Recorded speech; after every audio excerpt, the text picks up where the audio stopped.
You're not local. Even better.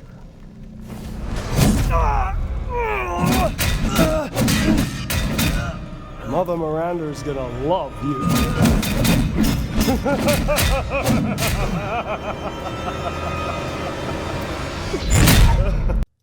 Warning: there are spoilers ahead for Resident Evil Village. In the build-up to Resident Evil Village's launch, there was a lot of focus on a lot of different parts of the game, from both Capcom and expectant fans who were anticipating the game's release. From Lady Dimitrescu to Chris Redfield, from the larger village hub setting to how much the game was borrowing from Resident Evil 4, from the enigmatic Duke, and so much more. There was no shortage of things about the survival horror title that were catching the eyes of millions and hinting at a unique, exciting action horror adventure. Before we go ahead, a quick request. We upload new videos every single day, and your subscription matters a lot. So please consider subscribing and enable all notifications by clicking the bell icon. With that out of the way, let's begin. And sure enough, many of those things, perhaps even all of them, turned out to be exactly as well implemented as we had expected, and as Capcom had promised. But the mark of a true great game is not that it lives up to expectations, but that it exceeds them. And Resident Evil Village does that time and time again.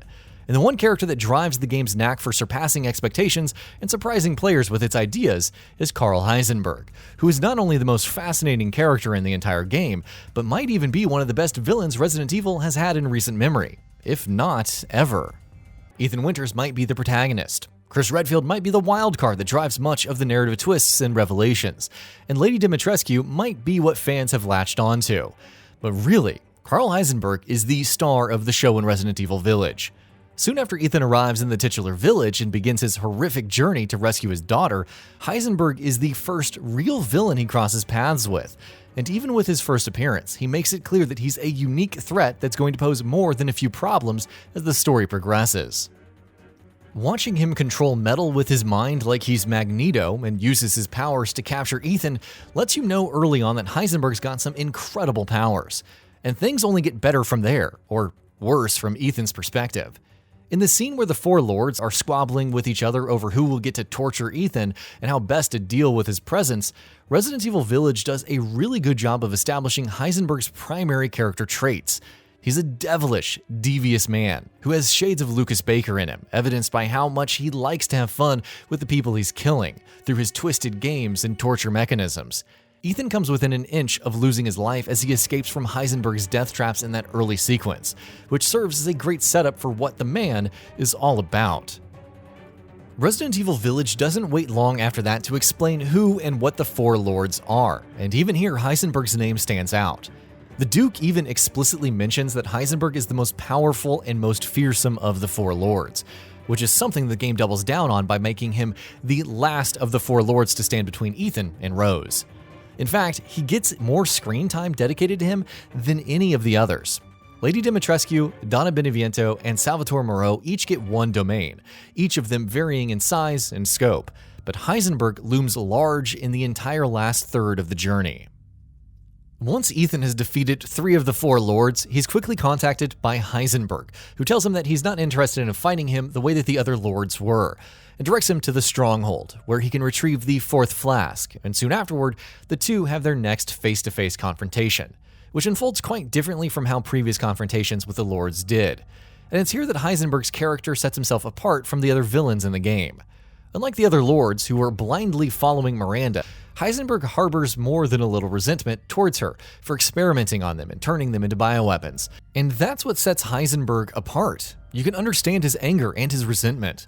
The man is building an army of mechanically mutated soldiers in his factory, an army that he plans to use in his rebellion against Miranda, so that he can kill the weapon and take revenge for the twisted experiments she did on him. Sure, it's hard to come to terms with parts of his plan, such as using Rose, who's just an infant girl, as a weapon against Miranda, but at the very least you can understand his motivations. Who knows, if things had gone a little differently, if Rose had not been part of Heisenberg's plan, he and Ethan might have even worked together. Heisenberg also has a clear leg up over the other lords in terms of gameplay. Heisenberg's factory is probably the best designed section of the entire game. Castle Dimitrescu certainly comes close. House Beneviento stands out for being probably the scariest thing Resident Evil has ever done, and Moreau has a great boss fight.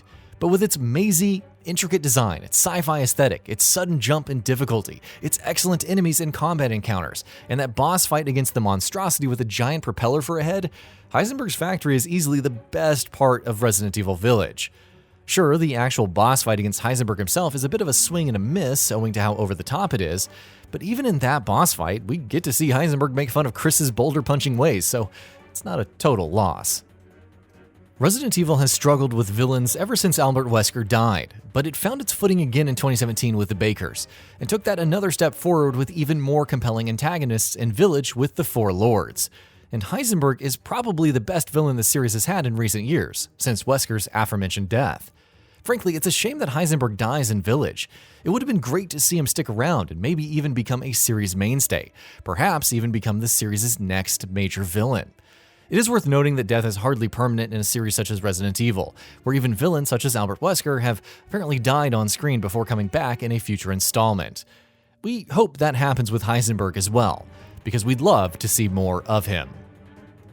So, what are your thoughts on this? Go ahead and share them in the comments below. And if you liked this video, please subscribe to the channel and enable all notifications by clicking the bell icon to get new video updates. We upload every day and would really appreciate your support. Thanks for watching.